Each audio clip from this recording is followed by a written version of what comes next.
Assalamu alaikum. Welcome back to my channel. After so many years later, আমি আসলে camera শাই person হয়ে গেছি, যার কারণে আসলে কিভাবে আগে যেভাবে খুব খুব জোরে কথা বলতাম, খুব জোরে খুব খুব খুব হ্যাপি মুডে সবাইকে ওয়েলকাম করতাম, সেভাবে হয়তো বা হয়নি।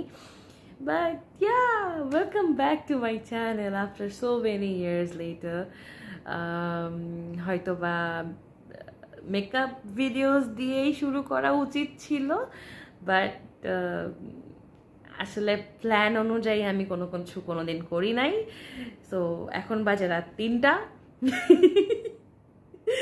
এবং সাডেনলি আমি বললাম ওকে ফাইন, কোনো না কোনো দিন তো আবার শুরু করতেই হবে ইউটিউবিং, কারণ ইউটিউব আমার এমন একটা কমফোর্ট জায়গা ছিল যেখান থেকে আমি আমার নিজের আইডেন্টিটি পাইছি অ্যাজ আ মেকআপ ব্লগার। যারা খুলনা থেকে আমাকে দেখছো তারা তো সবাই জানে যে আমি অ্যাজ আ খুলনার ফার্স্ট মেকআপ ব্লগার ছিলাম ইউটিউবার হিসাবে।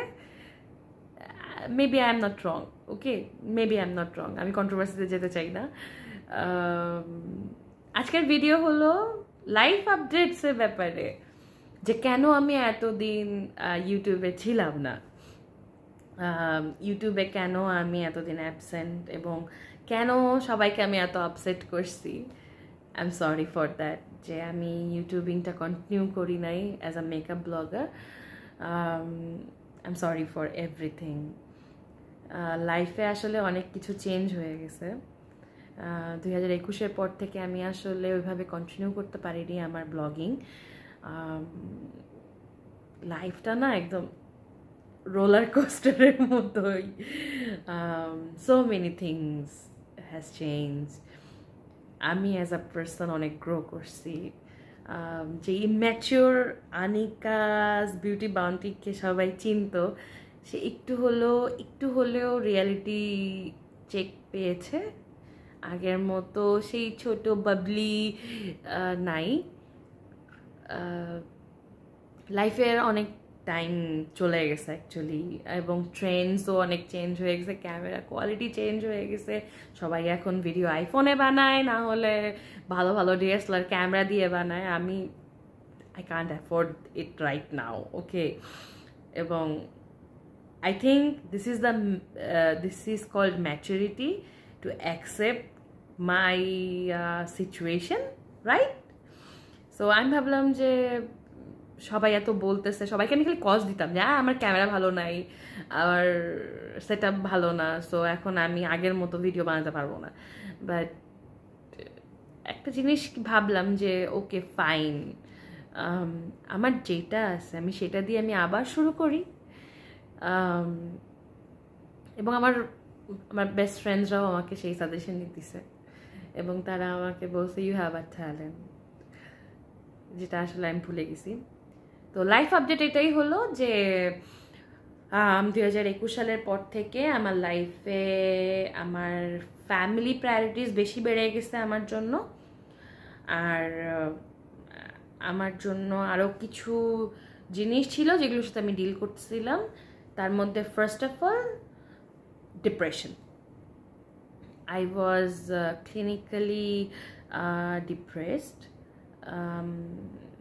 যারা ডিপ্রেশন নিয়ে জানে তারা জানে যে লেভেল 3, লেভেল 1, লেভেল 2, লেভেল 3 কী হতে পারে। So I was not happy what I was doing. Then boom, আমার আম্মা অসুস্থ হয়ে পড়ে, আমার আম্মা ব্রেন স্ট্রোক করে। দেন আরও লাইফ চেঞ্জ হইতে থাকে র্যাপিডলি। দেন আমি ডিলিং করতেছিলাম ডিপ্রেশনের সাথে সাথে আমার ফ্যামিলিতে। হঠাৎ করে আমার আম্মা আমার ব্যাকবোন, আমার আব্বা হলো আমার জান। তো ঠাস ঠাস করে করে করে না আমার আব্বা আম্মা দুজনই অসুস্থ হয়ে পড়ছিল। এবং যারা জানে তারা জানে যে I lost my father last year. এর মধ্যে 2021 থেকে 2024-এর মধ্যে আসলে আমার লাইফে অনেক কিছু চলছে, যার কারণে আসলে আমি একটু কনফিডেন্টলেস। একটু না, অনেক কনফিডেন্টলেস ছিলাম, সাথে অনেক কেয়াস ছিল আমার লাইফে, অনেক কেয়াস ছিল। এই যে এখন আমি যেভাবে সর্টেড হয়ে বসে রিয়েল টক করতেছি, without any filters, without any makeup, messy hair, আসলে এইভাবে কথা বলতে গেলেও কিন্তু কারেজ লাগে, রাইট? বিশেষ করে এখনকার যে ফেক ওয়ার্ল্ড ক্রিয়েট হয়ে গেছে, এখন তো এআইও চলে আসছে। সো আসলে আমি ক্যামেরা কনসিয়াস হয়ে গেছি, and little bit I was confidentless. সবাই বলতো যে আমি খুব ভালো কথা বলতে পারি, কিন্তু আসলে এখন কথা বলতে গেলেও 10 বার ভাবি।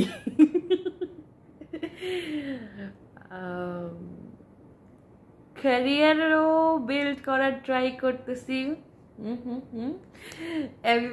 যারা ফেসবুকে আছে এবং রিয়েল ওয়ার্ল্ডে আছে তারা জানে যে আমি আমার অনেক দিনের ড্রিম প্রজেক্ট যেটা বলা চলে, সেই প্রজেক্টে আমি হাত দিছি।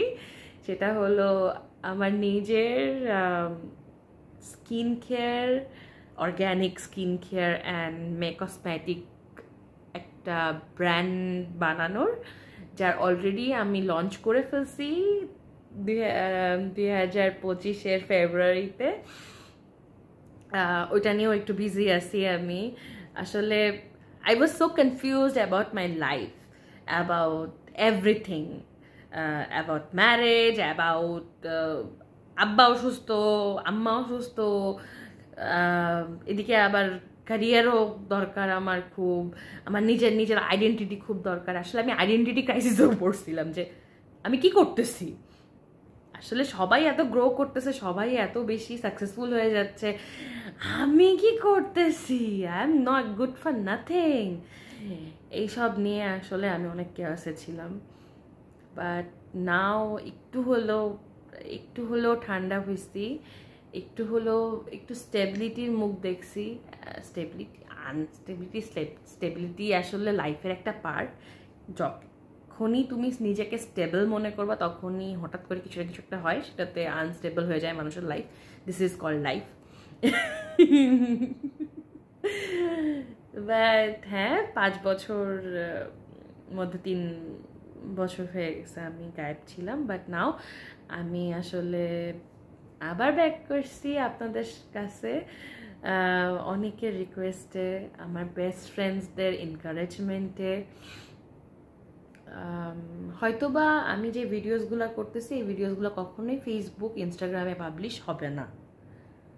এটারও একটা কারণ আছে, কারণ আমি ফেসবুকে নিজেকে পাবলিশ করতে আপাতত দৃষ্টিতে আমি রেডি না, আমি একদমই রেডি না। বিকজ আমি চাই না যে আমি বেশি ভাইরাল হই। ইউটিউব অ্যাকচুয়ালি আমার সেফ জায়গা, আমার সেফ প্লেস, যেখান থেকে অ্যাকচুয়ালি আমি অলওয়েজ পজিটিভিটি পাইছি, কোনো নেগেটিভিটি পাইনি। সো আমি এখানেই কনফিডেন্ট। সো আমার ভিউ 10 জনই থাকুক, বাট আমার মনের কথা শুনুক। আমার মেকআপ যারা পছন্দ করতো তারা আবার আমার মেকআপ ভিডিওসগুলো দেখুক। টু বি অনেস্ট, আমি অ্যাকচুয়ালি মেকআপ করা ছেড়েই দিছি এখন। স্কিন কেয়ার প্রোডাক্টসের রিভিউ করতাম আগে, কারণ আমি স্কিনে অনেক কিছু মাখতাম। বাট নাও আমি শুধু আমার নিজের বানানো শাহিনাজ কোল্ড প্রেস সোপ মাখি, এছাড়া আর কিছুই মাখি না। এটা কেউ বিশ্বাস করতে চায় না, বাট সত্যি কথা বলতে অ্যাকচুয়ালি আমি কিছু মাখি না। আমি অনেক দিন হয়ে গেছে আমি ফেসিয়ালও করি না, but see I am glowing, right? This is the life update. I am now a সাবান বানানোর, সাবান বলি, রাইট? সাবান বলি। নতুনভাবে ড্রিমস দেখা আবার শুরু করছি। ছোটবেলা থেকেই ইচ্ছা ছিল ব্যবসায়ী হওয়ার, ব্যবসা করছিও, এবং thanks to my father and also thanks to almighty Allah, যিনি আমাকে অলওয়েজ সাপোর্ট দিয়ে গেছেন অ্যাজ আ ফাইন্যান্সিয়ালি। আল্লাহ আমাকে মেন্টালি সাপোর্ট দিয়ে গেছেন এবং আমাকে সকল বিপদ আপদ থেকে রক্ষা করছেন। বাট ইয়া আমার সারা জীবনেরই ইচ্ছা ছিল I want to become my entrepreneur, যার কারণে আমি এখন এখন আমি ব্যবসায় ফোকাস করছি, আমার নিজের ব্র্যান্ড লঞ্চ করছি। এখন অনেক লং জার্নি বাকি, মাঝে মধ্যে ফ্রাস্ট্রেটেডও হয়ে যাই, ডিপ্রেসডও হয়ে যাই, বাট কিছু করার নেই, দিস ইজ কল লাইফ। আমি আগেও বলছি আসলে এই সব কিছু নিয়ে আমি আসলে কেয়াসে ছিলাম, যার কারণে আমি ইউটিউবিংটা করতে পারিনি। তো ফাইনাল কথায় আসি, যারা আমাকে সাপোর্ট দিয়েছিলেন থ্যাংক ইউ সো মাচ, যারা আমাকে এতদিন ধরে মিস করেছেন তাদেরকে আমি সরি বলতে চাই, এবং যারা আমাকে এখন আবার ঠেলে ঠুলে পুশ করছে তাদেরকে থ্যাংক ইউ বলতে চাই। এবং আমি আরেকটা জিনিস বলতে চাই, আমি এরকম নিজের সেলফ টকও আপনাদের সামনে আনতে চাই, ঠিক এরকম ফেসে, বাসার জামা, চুল এলোমেলো, without any makeup, without any filter, because তাহলে হবে কি আমরা এবং আমরা যারা আমাকে যারা আপনারা দেখতেছেন তারা আমাকে রিলেট করতে পারবেন। এবং আবার ছোট মানুষের মতোই পথ শুরু করি, দেখি কতজন মানুষ আমার সাথে আমার জার্নিতে একসাথে চলে। তো সপ্তাহে 2টা ভিডিও পাবেন, একটা মেকআপ ভিডিও হতে পারে, হ্যাঁ মেকআপ ভিডিও মোস্টলি, আর একটা রিয়েল টক উইথ আনিকা। এই ভিডিও এখানেই শেষ করছি। সবাই ভালো থাকবেন এবং আমাকে যেভাবে ভালোবেসেছেন ওভাবে ভালোবাসা দিয়েন, এবং অবভিয়াসলি আজকের ভিডিও আপনাদের কেমন লাগলো সেটা জানাতে ভুলবেন না, এবং আমাকে ওয়েলকাম বলতেও ভুলবেন না। আল্লাহ হাফেজ।